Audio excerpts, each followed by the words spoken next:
We've got the final numbers on the Zakaria deal. We have two other pieces of finalized business. Is promotion to the first team coming for Huijsen and Yildiz and Dean Huijsen and Berardi?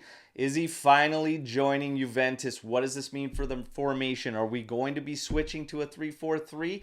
And a twist on the Chiesa news from yesterday. All that and all the Juve news coming out this morning right now. Like the video, subscribe to the channel. This is the AJC. I'm Alberto.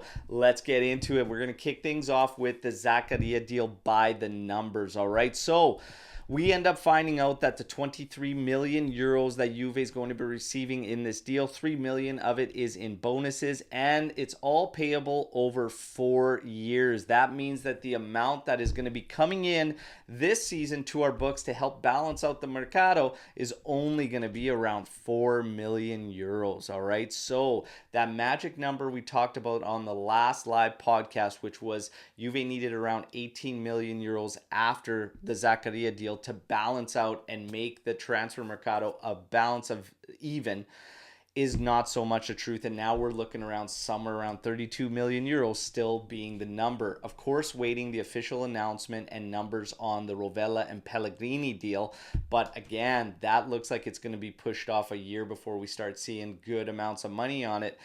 This is looking more and more like that bond is going to have to come in from Elkan and Exor, all right? It's something I said for a long time in many shows and many daily update videos is I don't see us cleaning up the numbers in this mercado to where we need to be, and start to prepare yourself and maybe get that bond ready. Let's see what happens and if that comes up, because there has been rumors about Elkan doing that over the past week and a half. Let's see. Barnechea, a done piece of business, officially announced. He's heading to Frosinone on loan, all right? Facundo Gonzalez, the young Uruguayan defender Juve picked up, officially on loan to Salernitana. Done piece of business. As far as Salernitana is concerned, Mirko Di Natale also reports that over the past several days, all the names that have been linked with Salernitana, including Miretti and Hans Nicolucci Caviglia, Facundo Gonzalez, and Sule, the only names discussed over the past several days have been Facundo Gonzalez and Sule. So Salernitana and Juve have not even been discussing Miretti or Hans Nicolucci Caviglia. To go even one step further, there are growing reports now that Miretti is going to be staying with the first team for the 23-24 season. Still nothing further on Hans Nicolucci Caviglia. We still are uncertain what his status is going to be for the 23-24 season, so we have to wait and find out on that one. As far as Sule goes, I have more on Sule coming up. Manu Kone, listed by Fabrizio Romano as a potential target for Juventus in the final weeks of the mercato. He's also got interest from, I believe, Liverpool and a couple other sides.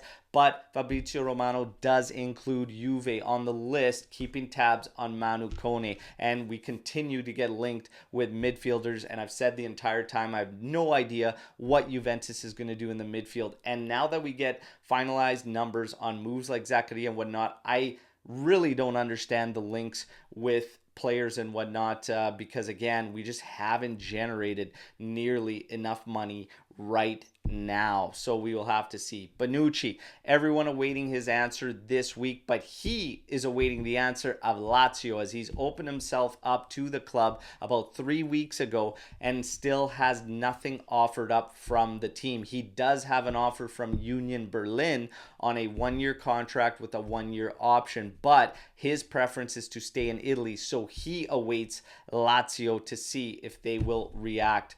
We will have to wait and see what happens with this Bopnucci saga. Now, Dean Huijsen and Huijsen and Yildiz, reports surfacing today from La Stampa, not the most credible, but reports surfacing that they are going to be promoted and staying with the first team, and that Allegri has full faith in the players. I will believe this one when I see that final team list, okay? Just because I don't think it's a good idea to get them in there right now when they're not going to be getting the minutes, since we're only playing in one competition. We know the importance of this competition for this team this season. I just don't see it. Now, the one kicker is both of those players might be ahead of playing at next gen. So they're kind of on the fringe here of being intricate members of the first team, but too good to be with next gen. It's going to be interesting to see, but I ultimately believe they will be with next gen this season and just training with the first team throughout the year. So that's what I expect. We'll see what happens though. And interesting, very, very interesting if they do get the call up for the season. McKennie and Rabiot should be fit and good to go heading into Sunday's opener against Udinese. Fagioli will need a bit more time. We are pretty much healthy heading into this thing. All right. Szczesny will be good. McKennie and Rabiot will be good. Fagioli needs more time, and Pogba is the only one still with just this big unknown following. We have Donnarumma links again today, and the rumors are just stating that essentially Juve is thinking about Donnarumma post Szczesny. Well, we still have this season and the next with Szczesny until he accepts a move, because he will have interest and whatnot. We can't even think about making a move like this because we have Perin for the same time frame. Unless one of those guys moves out, nothing's going to happen. But also Donnarumma would take some Zakaria. So I don't think we have the money to pull a move like that unless things change drastically. Domenico Berardi, this is the big one today, okay? And it looks like Juve and Berardi have an agreement. Is Berardi finally joining Juventus? Potentially. 25 to 30 million euros is what Sassuolo evaluates the player at. Sule, I said I'd have more news on Sule. He is seen as a counterpart. However, Sassuolo doesn't like the 10 million euro valuation on Sule, and they want Illing Jr. We know Juve is not going to be getting rid of Illing Jr. Well, by the looks of it, unless it's a big, big offer. They would have to give us good, strong valuation towards this move for Juve to even consider it. But I believe they want to keep Illing Jr. in and Cambiaso in. And we've been hearing growing reports of them shopping Kostic, okay? So they might make a move for Sule in this deal, but I don't see Juve including Illing Jr. However, absolutely anything can happen, all right? Now, the news that comes with this Berardi is a twist on the Chiesa news that we were hearing yesterday, which is they were going to offload him, okay, sell him to PSG or whatnot, and then bring Berardi in. Now, I have to say, I got my video out yesterday before the news and links of him heading to PSG. However, that news was broken by Gazzetta, Giovanni Albanese, which are not strongly credible, okay? However, everybody can get something right, but I'm not buying it, and I'm waiting for the strong sources to say something on that, and none of them did, okay? So the last I got from strong sources that Chiesa is remaining at Juventus. Now, if you think about Berardi coming in with Chiesa staying, some Juventini like it because it represents the opportunity to play in a 3-4-3. My thoughts on the 3-4-3 are this. I don't think it's going to work. I don't like it because I believe from everything I've seen with this team, especially over last season when we attempted the 3-4-3, is that with two midfielders in there, we get overrun far too easily. All right. And I believe this team has to play with three midfielders in there to keep everything stabilized.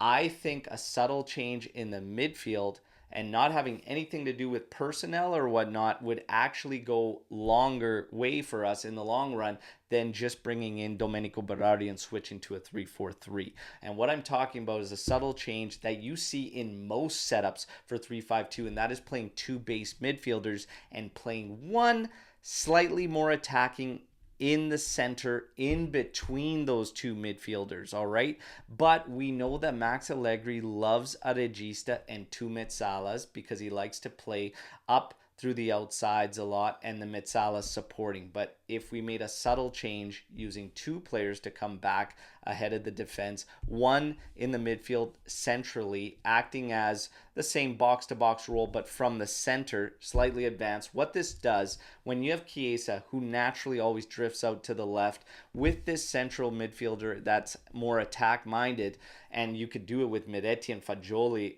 until Pogba gets fit and whatnot can play, it will also support the striker, whether it's Vlahovic, Milik, and Keane, when Chiesa does drift. And that player can still help link up the play from both flanks and do so from that central role. However, we know what Max Allegri's preference is, but I actually think this would be something to try, especially with our players. I believe Locatelli is naturally a two-man pivot midfielder, and I believe Rabiot is more than capable of doing that and playing in that role. He's also done so. He's also dominated a two-man pivot playing next to Zakaria in a couple occasions, all right, when he was still around with us. So Locatelli and Rabiot have also formed a two-man pivot in several games, which looked just fine. But the key is having that third midfielder and being the one attack-minded out of the middle and supporting the striker. I think that would go a long way. That's just me spitballing, because the 3-4-3 ultimately, I'm not a big fan, and I think we're going to get overrun in the middle. But you guys know the drill. I just laid out all the news today surrounding Juventus. I want to hear what you think about everything, okay? Give me all your questions, comments, thoughts, opinions on all the news. What do you think about the 3-4-3? What do you think about the potential of Berardi joining? I think that there was a time you could maybe think about Berardi at Juventus, but we are in 2023, and I think that time has passed, and I don't think he gives us a huge boost. And if 3-4-3 is the game plan, I really don't see it for the reasons I just gave. But let me know what you think. Do not forget to like the video, and of course, subscribe to the channel if you're new here. I'll be back tomorrow with another daily update video, and until then, as always, no matter what, fino alla fine, forza Juve, ciao tutti.